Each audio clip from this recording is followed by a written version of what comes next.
Olá, galera, alunos do terceiro ano E, do terceiro ano F, professor Fábio Ribeiro. Bem, pessoal, nós iremos aí para a segunda parte, né, do nosso conteúdo de potencial elétrico, ok? Bem, turma, conforme vocês estão observando aí, tá?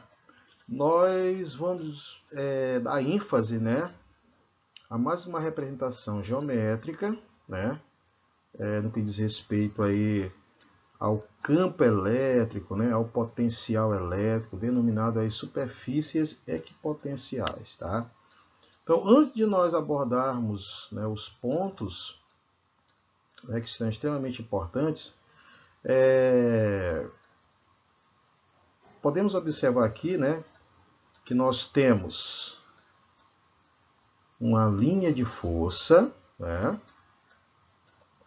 Aqui nós temos o sentido dessa linha de força, né, para a direita, ok? Aqui é a novidade do nosso estudo, tá? São as superfícies equipotenciais, tá? Então podemos perceber aí que essas superfícies equipotenciais, né, a exemplo das linhas de força, também são representações geométricas, né, que nós utilizaremos para determinar, né, potencial elétrico, ok? Então aqui nós temos uma superfície equipotencial, aqui nós temos outra e aqui nós temos outra superfície. E essas superfícies, vocês podem perceber que elas formam ângulos de 90 graus, né? Com a linha, essa linha de força que vocês estão observando aqui. Ok? Então, é o seguinte. Outra situação interessante, conforme vocês estão observando o sentido da linha de força, se nós formos percorrer o sentido da linha de força, potenciais, né? Eles vão diminuindo. Ou seja, o potencial ele decresce, né? Eu posso concluir aí que este potencial aqui, o V1, é maior do que o potencial V2, que é maior do que o potencial V3. Todos os pontos sobre essa superfície aqui, né, são constantes. Assim como todos os pontos sobre essa superfície aqui são constantes, idem para essa superfície potencial, tá? Ok, galera? Então vamos para o próximo slide, para nós concluirmos isso que nós vimos agora, né, com essas explicações. Bem, superfície equipotencial. Nós vimos lá que eu mostrei que todos os pontos, né, sobre uma superfície, né, são constantes. Então, o que é uma superfície equipotencial? Superfície equipotencial é, claro, uma representação geométrica, né?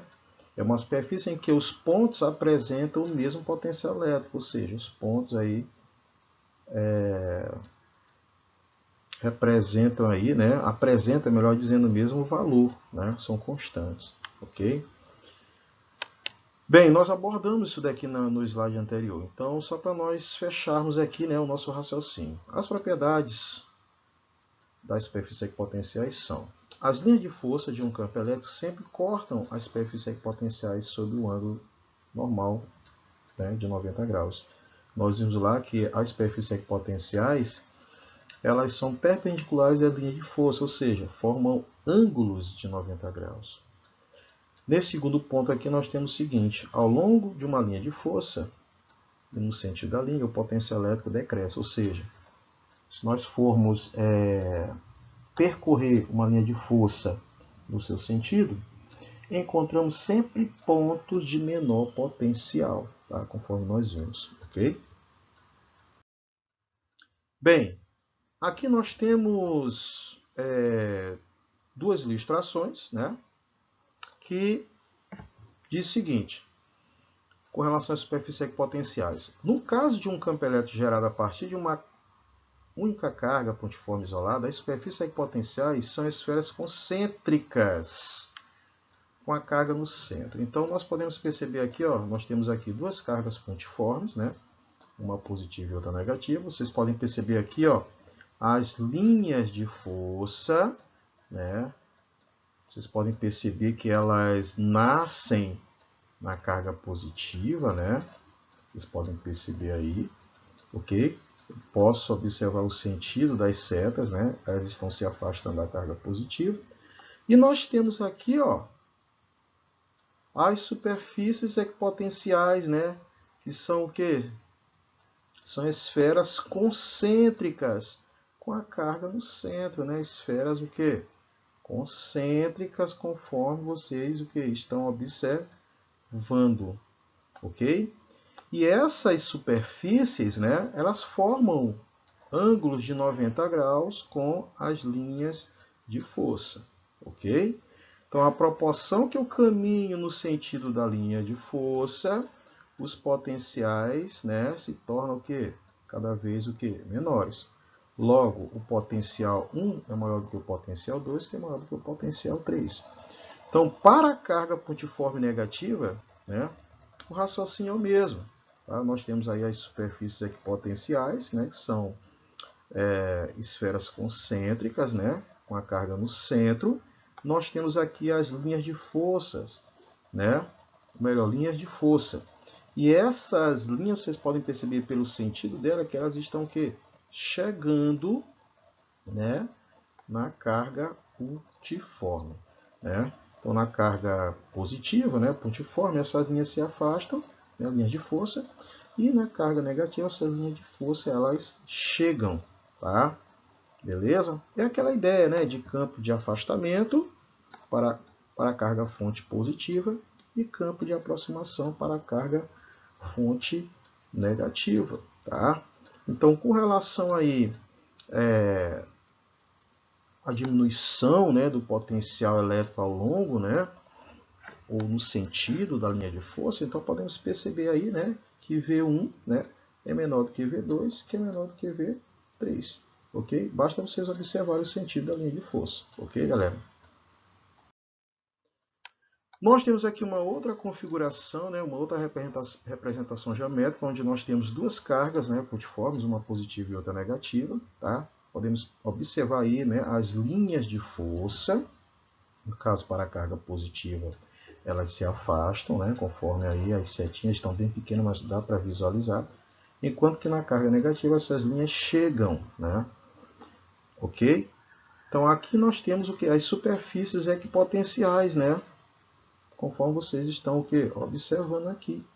Tá? Então, nós temos aqui, né, simbolicamente, né, a representação aí, né, do ângulo reto. Né?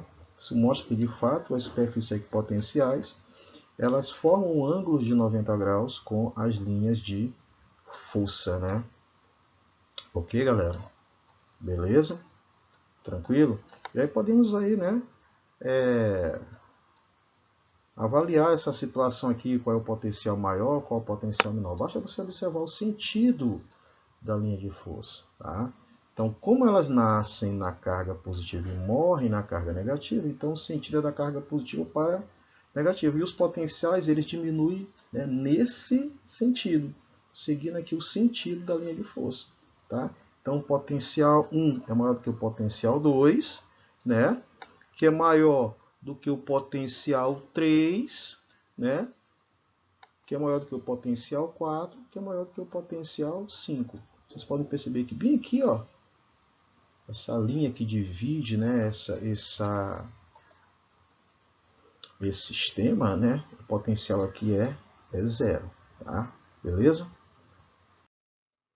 Bem, pessoal, nós temos aqui mais uma situação, né, de superfícies equipotenciais, agora no campo elétrico uniforme, tá? É diferente daquelas situações anteriores, no caso da carga pontiforme isolada, né, onde o campo elétrico é variável. Lá, as superfícies equipotenciais são esferas concêntricas. Neste caso aqui, né, as superfícies equipotenciais são planos paralelos entre si. Só lembrando que essas linhas vermelhas que vocês estão observando aqui, né, são as linhas que representam o campo elétrico uniforme, né? Elas são que paralelas entre si, igualmente espaçadas, tá certo? Então, se eu quero determinar o campo elétrico nessa região, o campo elétrico que apresentará a mesma intensidade, mesma direção, mesmo sentido em qualquer ponto dessa região aqui, beleza? Qualquer ponto. As superfícies equipotenciais, né, conforme aquelas propriedades, elas são que perpendiculares às linhas de força, tá certo? Beleza? Então, só lembrando o conceito de superfícies equipotenciais, né, são aquelas em que o potencial elétrico é constante em todos os seus pontos, tá? Então, por exemplo, se aqui eu tenho 5 volts nesse ponto, é 5 volts aqui, 5 volts aqui. Se aqui eu tenho 4 volts nesse ponto, 4 volts aqui, 4 volts aqui, 4 volts aqui. Tá? Idem para essa superfície que é equipotencial aqui. Tá? São planos paralelos, tá? No caso do campo elétrico uniforme. Beleza? Bem, aqui eu tenho potencial 1, potencial 2 e potencial 3. Vocês podem perceber aqui ó, o sentido o sentido, né, das linhas de força, tá, para a direita. Então, se eu percorrer aqui ó, o sentido dessa linha, os potenciais eles decrescem. Tá? Logo, V1 é maior do que V2, que é maior do que V3. Beleza, galera? Outro detalhe. Tá? Eu quero, né, determinar a diferença de potencial entre essas superfícies. Basta utilizar essa expressão aqui. Tá? U, como nós vimos, né, nas nossas aulas passadas, representa o quê? Diferença de potencial. Tá? Por exemplo, se eu quero a diferença de potencial entre V1 e V2, basta utilizar essa expressão, tá? Conhecendo aqui o valor do campo elétrico que eu determinei, né? E a distância entre essas superfícies. Eu multiplico este campo pela distância e eu determino a diferença de potencial. Tá? Eu posso, por exemplo, calcular ou determinar a diferença de potencial entre V1 e V3. Né? Basta eu saber o que? A distância entre essas duas superfícies. Eu já tenho o valor do campo, beleza? Porque ele é constante, todo e qualquer ponto. Por essa expressão eu posso determinar o campo, determinar, né, a distância, né, e a diferença de potencial, né, pelos valores dados em uma determinada questão. Né, com certeza eu tenho totais condições de determinar aquilo que está se pedindo. Tá? Beleza, galera? Bem, pessoal, dentro do tópico de superfícies equipotenciais, nós temos isso aqui, ó, os condutores em equilíbrio eletrostático. Tá? Então é o seguinte, característica do campo elétrico gerado por essa esfera deve considerar 3 regiões. Então, antes de nós falarmos dessas 3 regiões, né, primeiramente é necessário que saibamos o que é um condutor em equilíbrio eletrostático. Então é o seguinte, quando eletrizamos um condutor, tá, de qualquer formato, tá, as cargas elétricas se distribuem por ele até conseguir um maior afastamento, né, o maior afastamento possível, né, uma das outras, conforme vocês estão observando aí, atingindo então um equilíbrio eletrostático. Tá? Como as cargas elétricas em excesso no condutor têm o mesmo sinal, né, e nesse caso aqui vocês podem perceber que o corpo ele foi eletrizado positivamente logo, né, nós temos um excesso de cargas positivas, né, elas se repelem, tá? E ao procurar uma distância maior entre elas, distribuem-se, né, na superfície externa do condutor. Tá? Então, nós temos um caso aqui, né, de um condutor em equilíbrio eletrostático. Tá? Então, é o seguinte, voltando aqui, né, para essa observação. Né? Então, nós vamos aqui avaliar 3 regiões. Nós já sabemos que é um condutor, né, equilíbrio eletrostático. Nós vamos avaliar essas 3 regiões para saber como se comportam as grandezas campo elétrico e potencial elétrico nessas 3 regiões. Tá? Então, a primeira região que nós iremos avaliar aqui é no interior da esfera. Então, vocês podem perceber que nós temos aqui uma reta tracejada, que eu chamei de Rzinho. Tá? Então, vamos limitar esse Rzinho bem aqui, ó, para um ponto no interior da esfera, onde eu vou dizer aqui, eu vou chamar que o Rzinho é menor do que Rzão. Tá? Beleza? Então, o Rzinho é menor do que Rzão. Bem, primeiramente nós vamos avaliar o campo. Tá? Como vocês podem perceber que as cargas aqui elas estão em equilíbrio eletrostático, tá? Eu não tenho cargas elétricas no interior do condutor, muito menos o movimento entre elas. Tá? Tendo em vista que elas estão em equilíbrio na superfície. Então, partindo dessa avaliação, nós podemos concluir aí qual é o valor do campo elétrico. Tá? O valor do campo elétrico aqui é zero, ele é nulo. Então, toda vez que vocês observarem uma situação como essa aqui, onde as cargas estão em equilíbrio eletrostático, né, e queiram determinar o campo, tá, o valor do campo é zero, é nulo. Então, no interior da esfera, o campo elétrico é nulo, tá, galera? E o potencial elétrico, professor? O potencial elétrico é o seguinte, no interior da esfera, o potencial ele é constante, qualquer ponto, né? E igual a qualquer ponto que eu queira determinar aqui, né, na superfície desse condutor. Tanto é que eu utilizo, né, essa expressão aqui do potencial, né, nós já vimos, né, em função da carga que gerou o campo, né, da constante do meio e do raio. Né? Por quê?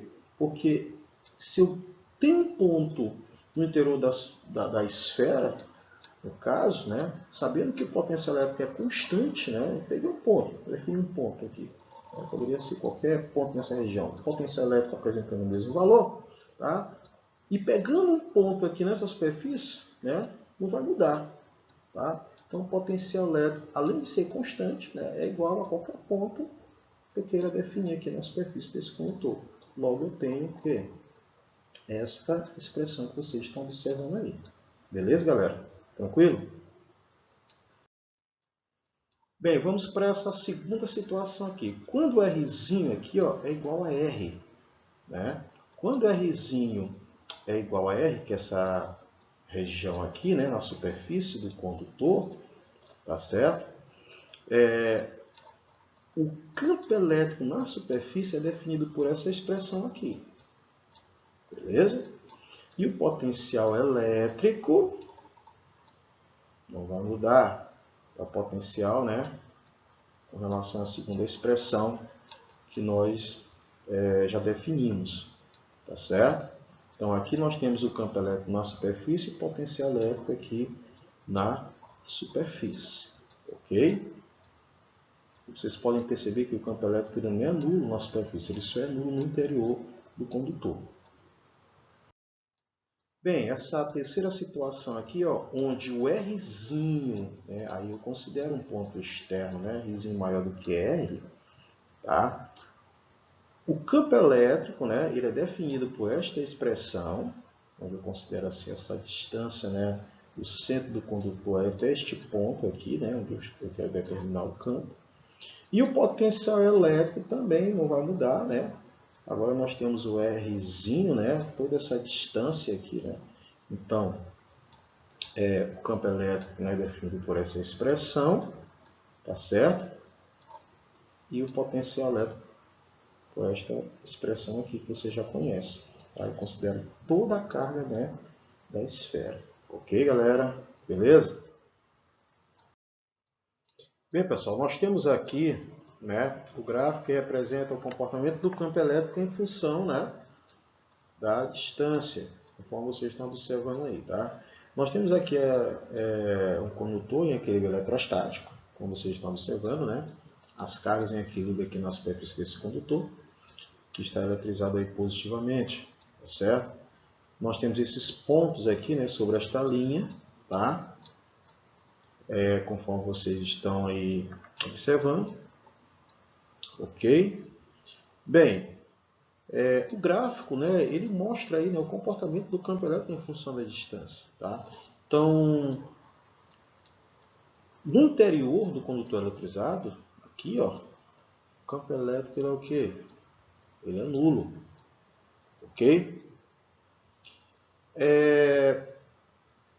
Definindo o campo elétrico na superfície do condutor, né? O campo elétrico ele é reduzido aqui à metade, conforme nós vimos. Tá? Se eu fosse aqui, por exemplo, pegar um ponto infinitamente próximo da superfície, infinitamente próximo, eu posso usar essa expressão aqui tranquilamente, sem problema nenhum. Tá? Considerando aqui todo esse raio, né? Do centro do condutor até a superfície, tá? Que é a mesma expressão aqui, ó, que eu utilizo para determinar, né, o campo elétrico neste ponto externo aqui, né, que eu chamo tudo isso daqui de Rzinho, tá? É só para mostrar para vocês, né, graficamente, aquilo que nós analisamos, né, nos slides aí anteriores, no que diz respeito aí, né, ao campo elétrico. Aqui nós não falamos, né, de potencial, apenas, né, mostrando como se comporta aí, né, o campo elétrico, né, mediante esta curva, né, que vocês estão vendo aí, esses pontos que foram avaliados aí, né, em função, né, da distância, ok? Bem, pessoal, dentro do estudo, né, dos condutores em equilíbrio eletrostático, nós temos aí uma aplicação prática, né, que é a blindagem eletrostática. Tá? Como sabemos, as cargas elétricas se distribuem pela superfície de um condutor, seja ele oco ou maciço. Né? É bom deixar isso bem claro. E, consequentemente, o campo elétrico no seu interior é nulo, né? Conforme nós já vimos. Tá? A blindagem eletrostática, né, é um dispositivo, né, empregado na proteção de aparelhos, tá, contra as influências elétricas. Né? Constitui-se basicamente numa capa ou rede metálica, né, que envolve o aparelho que se quer isolar. Certo, pessoal? Então, essa blindagem eletrostática mostra que uma pessoa dentro de um carro, né, atingido por um raio, nada sofrerá, pois a estrutura metálica, né, do carro, certo, isola o seu interior das influências elétricas, né, externas, certo? Outro detalhe interessante, né, que esse experimento, ou melhor dizendo, essa blindagem eletrostática, né, ela foi comprovada, né, por um físico inglês chamado Michael Faraday, né, em 1936. Né? Então, através desse experimento, tá, ele conseguiu comprovar, né, a blindagem eletrostática, né, e esse experimento ficou conhecido como gaiola de Faraday. Ok, galera? Beleza? Bem, pessoal, nós estamos diante de uma situação, né, diferente, né? Formato do condutor, tá? Mas está em equilíbrio eletrostático, tá? Então vamos fazer a leitura aqui. Ó. Quando o objeto condutor não for esférico, né? Nesse caso aqui ele é pontiagudo, as cargas elétricas também se distribuem na sua superfície externa, né? Conforme vocês estão observando aí, né? O corpo está eletrizado aí negativamente. E o campo elétrico no seu interior será nulo. Então, o campo elétrico no interior é nulo, né? E o potencial elétrico no interior aqui é constante, bem como na superfície, né, deste condutor. Então, com relação a essa ilustração, nós temos duas considerações a fazer. Primeiro, na região externa ao condutor, essa região externa aqui, as linhas de força serão normais, perpendiculares, né? Olha aí, ó, o ângulo de 90 graus aqui, perpendiculares à superfície, formando uma superfície equipotencial. Então, a superfície equipotencial é a superfície do condutor. Tá? E nós vimos que a superfície equipotencial, né, forma um ângulo de 90 graus. Ângulo de 90 graus com as linhas de força. Ok? E o outro ponto, se o objeto apresentar alguma região pontiaguda, né, conforme vocês estão percebendo aí, haverá maior concentração de cargas nessa região. E o campo elétrico externamente ao condutor será mais intenso na ponta. Então é o seguinte, neste caso aqui, ó, se o condutor ele é pontiagudo, eu tenho uma concentração, né, maior de cargas, tá? Que eu chamo de densidade elétrica superficial. Tá? Então, essa densidade elétrica é maior nas pontas. E o campo elétrico que é proporcional a ela pode atingir valores muito intensos. Certo, galera? a ponto de ionizar as partículas de ar que se encontram nas proximidades. Tá? Isso implica também que as regiões pontiagudas favoreçam as descargas elétricas, bem como o processo de carga. Tá? Este fenômeno, turma, tá? É denominado poder das pontas. Tá? A passagem de cargas elétricas, né, através de um meio inicialmente isolante, que é o ar, certo? Em consequência do poder das pontas, é largamente usado, ou melhor, usada na prática. Tá? Então, essa prática, né, que é muito utilizada aí, né, esse processo, né, físico, né, utilizando o poder das pontas, essa prática, né, nós observaremos aí nos para-raios, tá certo? Então, quando eu entendo, né, que numa situação como essa aqui, eu tenho um condutor pontiagudo, né, e por conta do acúmulo, um acúmulo maior de cargas, tá, gera um campo elétrico muito intenso, fazendo com que o ar próximo a este condutor venha a ser ionizado, favorecendo as descargas elétricas, eu posso tranquilamente construir um para-raios. Né? Beleza, galera? Bem, pessoal, nós vamos aí para a aplicação prática do poder das pontas, né, que é o para-raios. Né? Então, mas antes é necessário que a gente entenda o que é rigidez elétrica. Né? Então é o seguinte, o maior campo elétrico que um isolante pode suportar sem que passe a conduzir eletricidade. Então é o seguinte, a rigidez elétrica é um valor limite para o campo no qual o isolante continua sendo isolante. Tá? Então, uma vez ultrapassada essa rigidez elétrica, ou seja, uma vez ultrapassado o valor deste campo elétrico, né, esse material isolante ele passa a ser condutor. Então, é isso que acontece com o ar, né, próximo a essas regiões pontiagudas metálicas que nós denominamos de para-raios. Então, durante a tempestade, né, a formação das tempestades, melhor dizendo, as nuvens se eletrizam. Tá?